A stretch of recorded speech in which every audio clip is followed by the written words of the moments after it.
আসসালামু আলাইকুম ওয়া বাৰাকাতুহু। আপোনালোকৰ ওপৰত আল্লাহৰ ৰহমত, বৰকত আৰু শান্তি বৰ্ষিত হওক। আউযুবিল্লাহি মিনাশ শাইতানিৰ ৰাজিম। বিসমিল্লাহিৰ ৰাহমানিৰ ৰাহিম। খেদা খোৱা শয়তানৰ প্ৰচলনিৰ পৰা আল্লাহ তুমি আমাক ৰক্ষা কৰা। পৰম কৰুণাময় পৰম দয়ালু আল্লাহ তাআলাৰ নামত আৰম্ভ কৰোঁ। আজি সূৰা আল হাশ্ৰৰ অৰ্থ সমাবেশ। সূৰাটোৰ 21 আৰু 22 নম্বৰ আয়াতটো পঢ়ি শুনাব খুজিছোঁ। আশা কৰোঁ আপোনালোকে শুনি অশেষ সওৱাব অৰ্জন কৰিব পাৰিব। 21 নম্বৰ।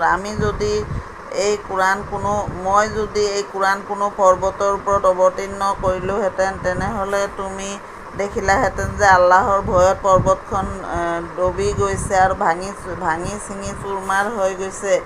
এইবোৰ উপমা মানুহৰ আগত মই এইবাবে দাঙি ধৰোঁ যাতে সিহঁতে নিজ অৱস্থা সম্পৰ্কে চিন্তা ভাৱনা কৰে। 22 নম্বৰ। তেৱেঁই আল্লাহ, তেওঁৰ ব্যতীত আন কোনো উপাস্য নাই। গোপন আৰু প্ৰকাশ্য সকলো তেওঁ জানে। তেওঁ দয়াময়, পৰম দয়ালু। সমাপ্ত।